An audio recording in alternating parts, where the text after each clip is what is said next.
Alors la grande question sous-jacente, c'est la question de la vérité et de la réalité. Elle est d'ailleurs vraie aussi bien pour les sciences que pour les religions. Est-ce que la science atteint la vérité ou pas? On aura l'occasion d'en reparler, je pense. Est-ce que les religions atteignent ou ont la vérité, ou est-ce qu'elles pensent que l'une a plus de vérité que d'autres, etc. C'est une énorme question.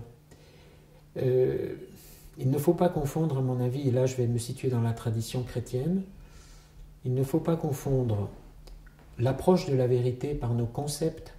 Lorsqu'on veut parler de la vérité, si la vérité existe, si on croit que la vérité existe, qui est déjà un choix que nous faisons, mais que tout le monde ne fait pas.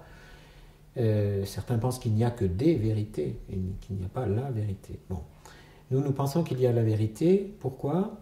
Et parce que nous ne pensons pas que nos représentations de la vérité nous disent toute la vérité. Elles ne sont que des approches. Toute représentation, c'est-à-dire les mots que nous utilisons, quand nous parlons de Dieu, quand nous disons Dieu est Père, oui, il est Père, mais sans doute tellement au-delà de ce qu'on peut mettre sous ce qualificatif de Père.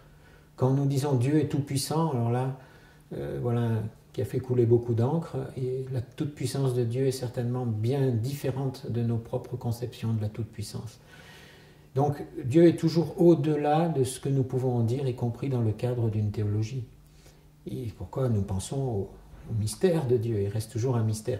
Non pas ce qu'on ne peut pas comprendre, mais ce qu'on n'aura jamais fini de comprendre. Ça, c'est la définition du mystère. Mais en christianisme, la vérité n'est pas une représentation, n'est pas un modèle, n'est pas non plus un beau discours. La vérité, c'est quelqu'un qui se donne à connaître. C'est le Christ qui se donne à connaître. On dit le Christ est le chemin, la vérité, la vie. Nous ne posséderons jamais le Christ, nous ne possédons jamais une personne, nous ne possédons jamais la vérité, mais nous pouvons la recevoir tout entière. Elle nous débordera toujours, mais nous pouvons en vivre. Et en ce sens-là, je ne peux pas dire que toutes les religions se valent au sens de toutes les religions nous donneraient simplement une approche de la vérité.